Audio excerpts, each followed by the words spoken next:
तो रिकॉर्डिंग बहुत तेजी से कनेक्ट हो गया। शीशो सुना हुआ को लगाना होगा। लाइव कीजिए ना, लाइव के लिए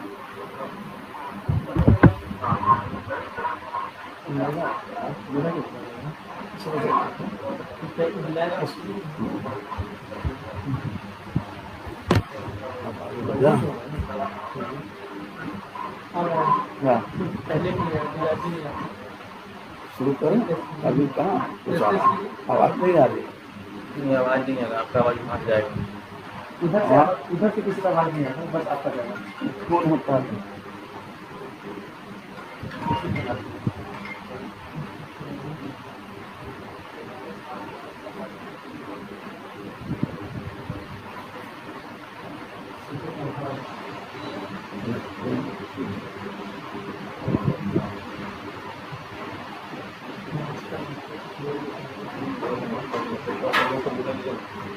शुरू करें। हाँ?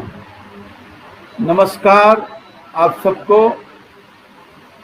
मैं दूसरे परिवेश में आज आपसे संवाद कर रहा हूं। मुझे बहुत दुख के साथ कहना पड़ रहा है कि जिस तरह की भाषा का उपयोग लोगों के द्वारा, हमारे कलीगों के द्वारा किया जा रहा है, ये साफ दर्शाता है कि जिसकी लड़ाई हम लोग लड़ रहे थे उस लड़ाई का कारण भी पता चल रहा है।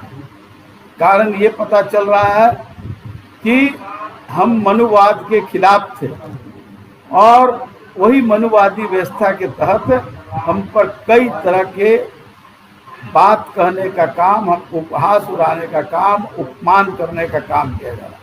खैर उसकी मुझे कोई चिंता नहीं है, क्योंकि हम तो हजारों हजार वर्षों तक उपहास के, हमारे पूर्वज भी उपहास के प्रतीक के रूप में उपहास के लोग रहने का काम किए। लेकिन इस झूठ कैसे बोला जाता है, ये बात सुन करके मुझे बड़ा आश्चर्य लगता है। जब हमने कहा था कि अनुसूचित जाति जनजाति, मैं अन्य विभागों की बात नहीं करूंगा, वैसे तो इस राज्य के लगभग 17-18 विभाग हैं जहां 20% से ज़्यादा खर्च नहीं हुआ।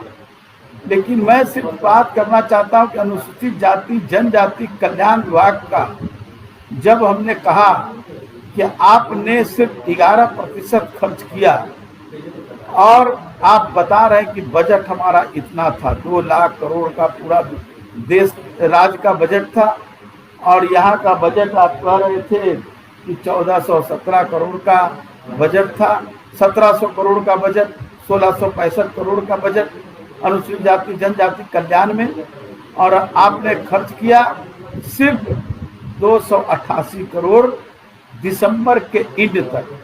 तो 11%, 16% खर्च करने में आपको लग गया मार्च से दिसंबर तक, यानी कि लगभग 9 महीना आपने 11% खर्च किया, 12% खर्च किया। 3 महीना में आपने खर्च किया है, आप बता रहे हैं कि 72% हमने खर्च किया। 957 करोड़ रुपया हमने खर्च कर दिया 1700 में। तो ये 2 बातें हैं, एक तो आपने खर्च में भी कमी कर दी और आप 3 महीने में 61% खर्च कर दिया।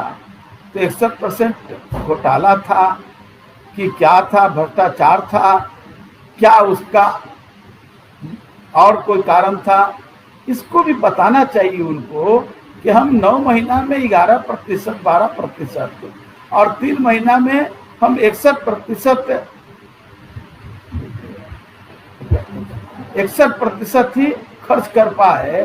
तो क्यों, क्या इतनी सरकार 3 महीने में तेज हो गई कि 61% 3 महीने में खर्च कर दी और 9 महीने में 11-12% ही खर्च कर पाए?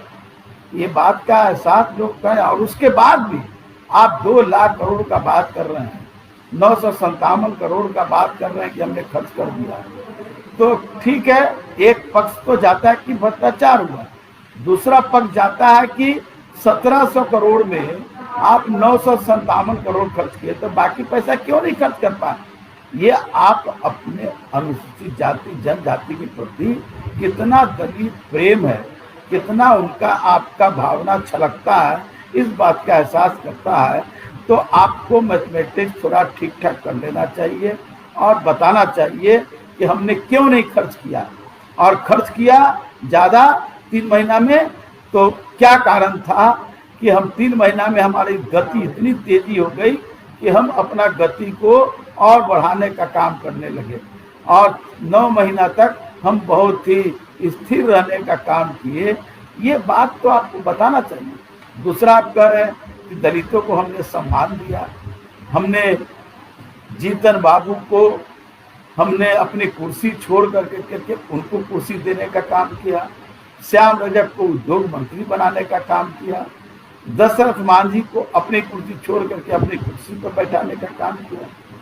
आप कोई कल्याण नहीं कर रहे थे, आप सिर्फ अपने स्वार्थ का, आप उसका अमली जामा पहनाने का काम कर रहे थे। वो जो मनुवादी व्यवस्था में थी कि कान पकड़ करके जब मन हुआ उठा लिया, अंगरुआ रे मंगरुआ रे, आओ दे मालिश कर, दे मालिश करने के बाद उसको लात मार करके भगा दिया।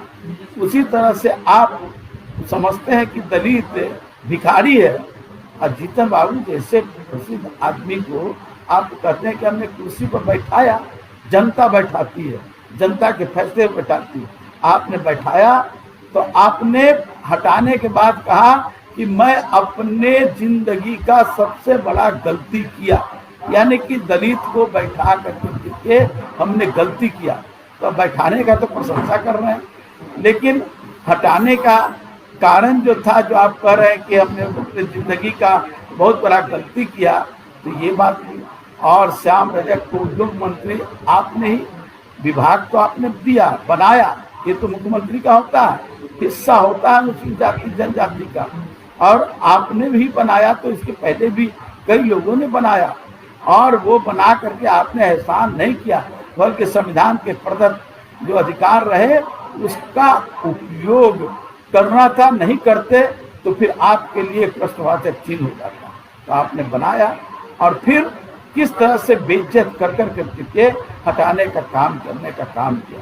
तो आपको क्या अधिकार है कि दलित के प्रति प्रेम की वर्षा करने का और दिखावा देने का? क्योंकि दिखावा कुछ है, करते कुछ है। तो ये दिखावटीपन, मैं हाथ जोड़ के कहना चाहता हूँ कि आप ये दिखावटीपन बंद कीजिए और सच्चे अर्थ में बताइए। आप करें पंचायत शिक्षा के क्षेत्र में, आज शिक्षा का जिस तरह से निजीकरण करने का काम किया जा रहा है, जिस तरह से प्राथमिक विद्यालय से लेकर के और उच्च विद्यालय तक अब सभी निजीकरण हो जाएंगे, तो सरकारी स्कूल की स्थिति तो वैसे ही खस्ता है। और जब बड़े लोगों के हाथों में दे दिए जाएंगे, उतना पैसा होगा क्या गरीबों को देने के लिए? गरीब क्या पढ़ पाएंगे?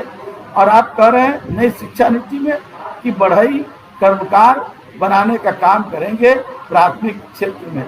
तो क्या आप उनको, जैसे मैकाले का शिक्षा नीति था कि सिर्फ क्लर्क बनाना है, तो आपकी शिक्षा नीति तो और भी घटिया हो रही है कि अब उनको क्लर्क ही नहीं बल्कि उनको मजदूर बन करके रहना पड़ेगा, और मजदूर बन करके ही काम करना होगा। मालिक बनेगा कोई, मजदूर बनेगा गरीब गुरबा, दलित, पिछड़ा, अति पिछड़ा।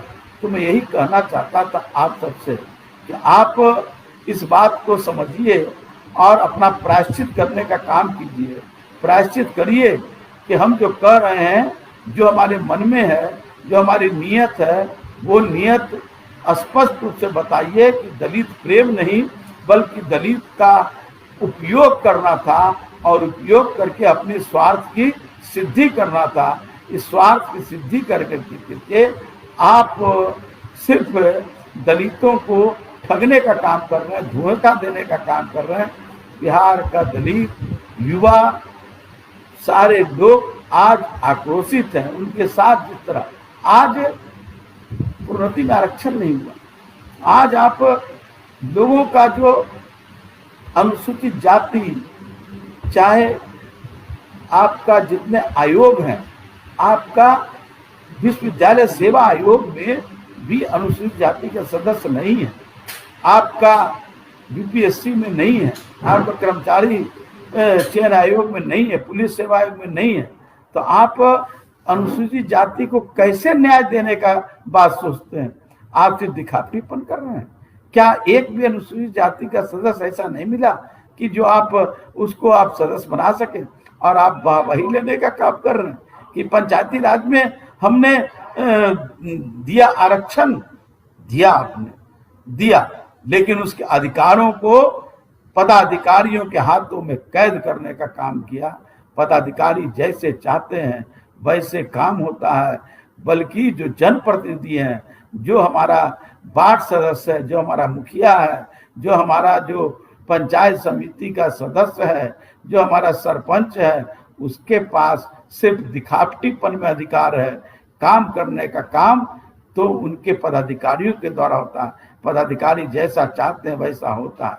आप जरा जाने का काम कीजिए, गांव में जाइए, उन टोलों में क्या है शिक्षा की बदहाली, क्या है विकास की बदहाली, क्या है शुद्ध पेयजल की व्यवस्था। जो आप कहते हैं कि हर घर को नल से जल देंगे, हर को हम 7 निश्चय के माध्यम से हम काम करेंगे, शौचालय बनाने की बात, दुख होता है। जो गरीब आज भी सड़क पर शौचालय कर रहा था, आज भी शौचालय कैसा आपने बनवा दिया। जो लोग बनाए ये पदाधिकारियों के माध्यम से, वो शौचालय में कोई आदमी जा करके शौच कर सकता है क्या? और जो सिर्फ दिखावटीपन के लिए कुछ, तो इस तरह का दिखावटीपन प्रोपगंडा करने के काम से आप मुक्त होइए, क्योंकि अब जनता जान चुकी है, मान चुकी है, और अब आपको स्वीकार करने वाली नहीं। और आप ये काम, मैं कहता हूँ, मैं चुनौती देता हूँ कि दलितों को आप भिखारी मत समझिए। दलित भिखारी नहीं है। किसी ने समझा था कभी दलितों को, तो उनका क्या नतीजा हुआ, जरा इतिहास के पन्नों को भी देखने का काम कीजिए। दलित जब जगता है, जब उठता है, तो वो उनके अंदर इतनी सामर्थ्य है, इतनी पराक्रम है कि वो सामने वाले को किसी भी हालत में छोड़ने का काम नहीं करता है, बल्कि खुद हत्या हो जाए दलित का, खुद मर जाए, लेकिन सामने वाले को पूरे रूप से उनको पश्चाताप करने का मौका देता है। पश्चाताप नहीं करता है तो दरकिनार होना पड़ता है। तो हम चाहते हैं कि आप दरकिनार होने के पहले अपना पश्चाताप करिए, और दलितों के साथ जो खिलवाड़ कर रहे हैं वो खिलवाड़ करने का काम मत कीजिए। दलित कोई भिखारी नहीं है, उसके अंदर भी सामर्थ्य है, उसके अंदर भी बुद्धि है। नई शिक्षा नीति ला करके आप दलितों को आप खत्म करना चाहते हैं, गरीबों को खत्म करना चाहते हैं। आप तो कई बार आपको क्या कहूँ, विश्वविद्यालय, पटना विश्वविद्यालय को आप कहें कि केंद्रीय विश्वविद्यालय बनाएंगे, लेकिन प्रधानमंत्री जी ने आपकी बात को अनसुना करने का काम किया। यहाँ जो प्रोफेसर के लिए पद निकले, उसमें आपने पहले विश्वविद्यालय स्तर पर होते थे, जो उसका जो बैच बनता था, आपने कर दिया उसको डिपार्टमेंट वाइज। अब तो आरक्षण खत्म हो गया, क्योंकि डिपार्टमेंट वाइज जब होगा तो आरक्षण कहाँ से मिल पाएगा, क्योंकि संख्या बल ही उतना नहीं होगा। जब विश्वविद्यालय स्तर पर होता तो उनको संख्या बल के आधार पर, उनको आरक्षण के आधार पर वो प्रोफेसर बनते, वो असिस्टेंट प्रोफेसर बनते, वो होते। पीएचडी की बात कर रहे हैं आप, कह रहे हैं कि हम सभी विषयों का, ये देश गजब है आपका।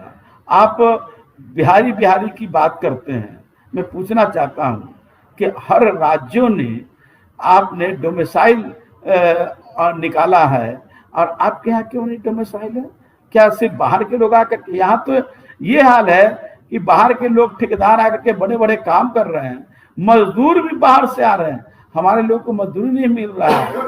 यही कारण है कि जब कोरोना आया, जब कोविड-19 आया, तो हमारे मजदूर बाहर से किस तरह पैदल चल करके आए थे। आप भी इस बात को समझते हैं और इस बात को कहने का काम करते थे। उन मजदूरों की भी आपको लगेगी, उन नौजवानों की भी लगेगी। यही कहना हम चाहते हैं आपको। धन्यवाद। जय भीम।